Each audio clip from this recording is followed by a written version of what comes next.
Okay doctor, ഇപ്പോൾ കേരളത്തിലെ കാര്യം തന്നെ നോക്കുകയാണെങ്കിൽ സബ്സ്റ്റൻസ് അബ്യൂസ് യങ്ങർ ജനറേഷനിൽ വളരെ കൂടിക്കൊണ്ടാണ് ഇരിക്കുന്നത്.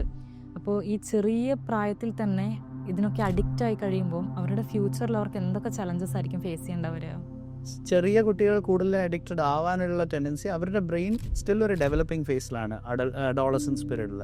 ബേസിക്കലി സന്തോഷവും ഹാപ്പിനെസ്സും എല്ലാം ഒരു എൻഡ് റിസൾട്ട്, ഒരു ഡോപ്പമിൻ എന്ന് പറയുന്ന ഒരു ന്യൂറോ ട്രാൻസ്മിറ്ററിൻ്റെ ഒരു എൻഡ് റിസൾട്ടായിട്ടാണ് നമ്മൾ കൺസിഡർ ചെയ്യുന്നതെങ്കിൽ ഒരു സിഗ്നിഫിക്കൻറ്റ് ഡോപ്പമിൻ റഷ് തരുന്ന സാധനങ്ങളാണ് ഈ ലഹരി പദാർത്ഥങ്ങളെല്ലാം.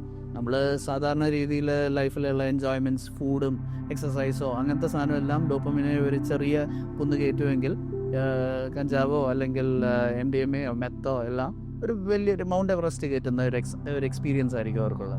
അപ്പം അങ്ങനത്തെ ഒരു എക്സ്പീരിയൻസ് ആ ഒരു ചെറിയ ബ്രെയിൻ, ഒരു ഗ്രോയിങ് ബ്രെയിൻ അത് ഒന്ന് എൻജോയ് ചെയ്ത് തുടങ്ങിക്കഴിഞ്ഞ് കഴിഞ്ഞാൽ നാച്ചുറലായിട്ട് അതിൻ്റെ പുറകെയുള്ള ഒരു യാത്രയായിരിക്കും കൂടുതലും ഉണ്ടാവുക.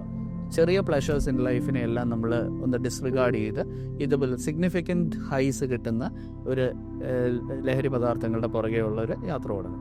ആൻഡ് ഇങ്ങനെ ഒരു സബ്സ്റ്റൻസ് യൂസ് എന്തായാലും ഉണ്ടായിക്കഴിഞ്ഞ് കഴിഞ്ഞാൽ സബ്സ്റ്റൻസ് യൂസ് ചെയ്യുന്നതിൻ്റെ പോസിറ്റീവ് ആയിട്ടുള്ള ഹൈ ആണ് ഇവർ ആഗ്രഹിക്കുന്നതെങ്കിലും അതിൻ്റെ നെഗറ്റീവ് എഫക്റ്റ് ആയിട്ടുള്ള ബുദ്ധിമുട്ടുകൾ എന്തായാലും അനുഭവിക്കേണ്ടി തന്നെ വരും.